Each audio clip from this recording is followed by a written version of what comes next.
Sekantis akmenukai granatai, balitai, nu jie tokie. Šiaip tai granatus geriausia, jeigu rinktis, tai kuo šviesesnius. Nes kuo šviesesnis granatas, tuo jisai vertingesnis. Gerai, dabar žiūrim prie... Taip, to jisai atrodo va taip.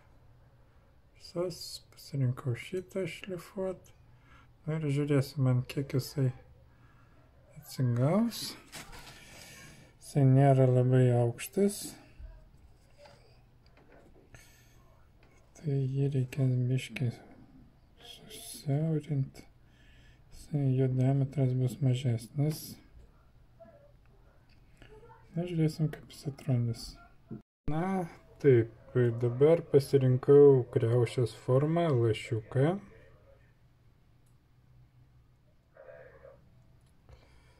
Nes taip, akmenuko dydis labiausiai išsaugojimas.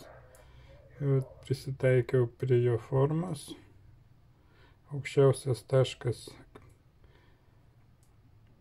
bus paviljono viršūnė.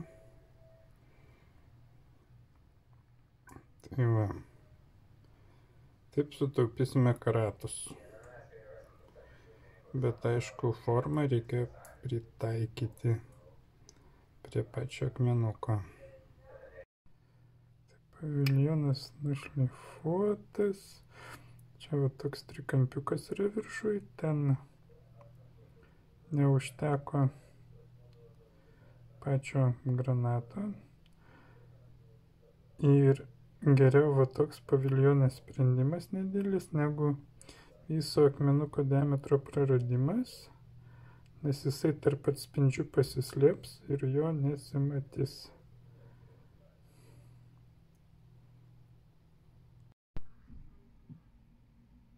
Granatas, balitas, lauko šviesa, už lango apsiniaukė. Tai kaip ir galima sakyti dienos akmenukas. Link vakaro dar pažiūrėsime, kaip prie apšvietimo dirbtino jisai atrodo, bet saulėtą dieną reikėtų irgi dar pažiūrėti. Bet apsiniaukusi diena vis dėlto gan gerai.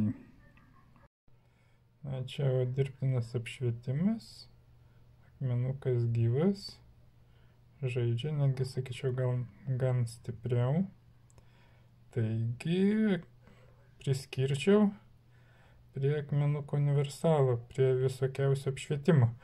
Aišku, kai visiškai bus apsiniaukę tamsu, be jokios šviesos, jisai jau taip gerai nežais.